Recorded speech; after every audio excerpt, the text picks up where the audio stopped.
Super defence, ultra defensive tactics. রানের দরকার নেই, টিকে থেকে সময় করতে হবে পার।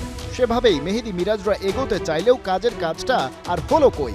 নিয়মিত বিরতিতে উইকেট ঠিকই হারিয়েছে বাংলাদেশ। ব্যক্তিগত 18 রান করতে 71 বল খেলেছেন শাহাদাত হোসেন।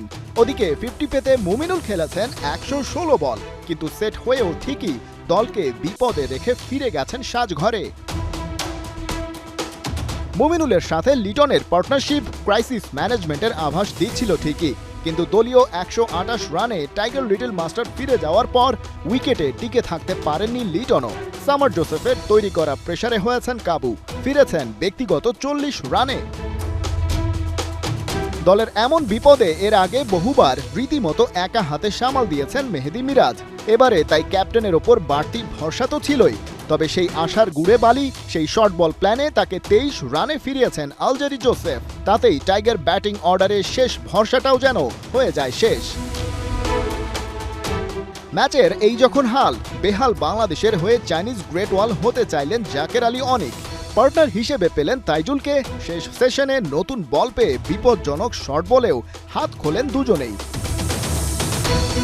তবে এক পর্যায়ে আলজারি জোসেফের বলে লাইন মিস করতে শুরু করেন তাইজুল। কয়েকটা চান্স ক্রিয়েটের পর বোল্ড হন 25 রানে। তাতেই ভাঙে জাকেরের সাথে তার 68 রানের পার্টনারশিপ। আরেক সাইডে বেশ কনফিডেন্ট লাগছিল জাকের আলীকে। পার্টনার হারিয়েও কমাননি রান তোলার গতি। সামার জোসেফের বলে বাউন্ডারি হাঁকিয়ে ক্যারিয়ারের 2 নম্বর টেস্ট 50টাও তুলে নেন। তবে ওই মারমুখী হতে গিয়েই পড়ে কপাল। গ্রিফসের লেন্থ বল উড়িয়ে মারলেও বাধা হয় বাতাস। বাউন্ডারি লাইনের সামান্য ভেতরে ধরা পড়েন জেডেন সিলসের তালুতে। জাকের ফিরলেন 53 রানে।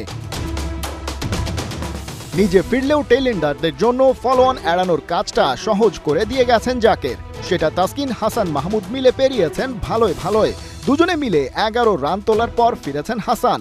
শেষ উইকেটে শরীফুলের সাথে তাসকিনের 12 রানের জুটি হতেই ব্যাড লাইটে থামে দিনের খেলা। ম্যাচের 4 নম্বর দিনেও নামতে হবে বল হাতে ক্যারিবিয়ান দুর্গে, তাই কিছুটা হলেও হতাশা। খালিদ জামিল, 71।